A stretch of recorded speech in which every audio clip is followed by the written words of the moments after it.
एक छोटे से बर्फीले गांव में आदित्य नाम का एक लड़का अपनी बीमार माँ के साथ एक छोटी सी झोपड़ी में रहता था।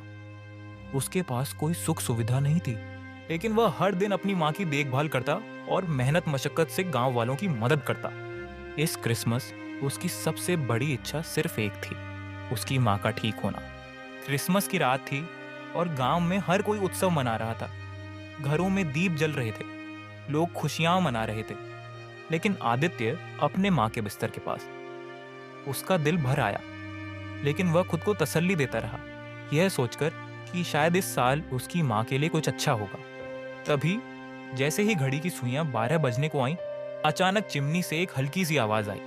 आदित्य ने चौंककर देखा और उसके सामने सांता क्लॉज प्रकट हो गए। उनका चेहरा हल्के से चमकते हुए बर्फ से ढका हुआ था। तुम कौन हो? आदित्य ने चौंकते हुए पूछा। मैं सांता हूँ आदित्य, सांता ने मुस्कुराते हुए कहा। मैं तुम्हारी सच्ची इच्छा जानने के लिए यहाँ आया हूँ। आदित्य को यकीन ही नहीं हुआ, लेकिन फिर उसने धीरे से कहा, मेरी माँ ठीक हो जाए, बस यही मेरी सबसे बड़ी इच्छा है।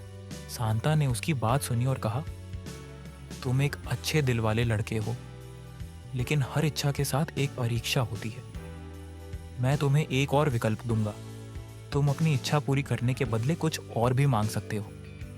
तुम चाहे तो खुद के लिए भी कुछ मंगा सकते हो, लेकिन तुम्हें एक चीज चुननी होगी। क्या तुम इस इच्छा को पूरी करने के लिए कुछ छोड़ने को तैयार हो? आदित्य थोड़ी देर चुप रहा, फिर उसने बिना हिचकिचाए कहा, मेरे पास खुद के लिए कोई इच्छा नहीं है। मैं सिर्फ अपनी माँ के लिए चाहता हूँ कि वह ठीक हो जाए। सांता ने उसे गर्व से देखा और मुस्कुराते हुए कहा, तुमने सही चुना है आदित्य। तुमने अपनी निस्वार्थता से मुझे प्रभावित किया है। सांता ने अपनी झोली से एक चमकदार पत्थर निकाला और उसे हवा में लहराया। अचानक आदित्य के घर में हर जगह रोशनी फैल गई। उसकी माँ के चेहरे पर रंग लौट आया और वह धीरे धीरे उठ बैठी, पूरी तरह से स्वस्थ और ताजगी से भरी हुई। घर में न सिर्फ गर्माहट आ गई, बल्कि बाहर से खुशियां भी आने लगीं। आदित्य की माँ ने धीरे से कहा, आदित्य, तुमने क्या किया?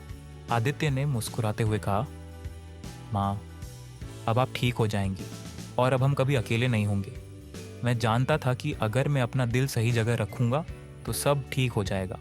सांता ने एक अंतिम बार आदित्य को देखा और कहा, याद रखना आदित्य, सच्चा जादू सिर्फ इच्छाओं में नहीं होता, बल्कि उस जादू में होता है जो हम दूसरों के लिए करते हैं। तुमने अपनी निस्वार्थ इच्छा से इस क्रिसमस को खास बना दिया है।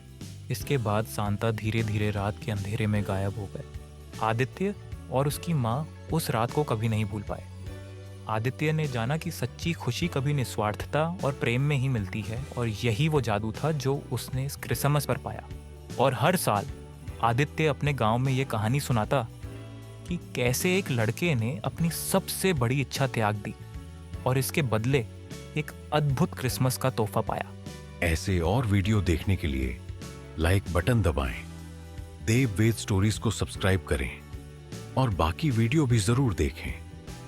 तब तक के लिए अपना ख्याल रखें।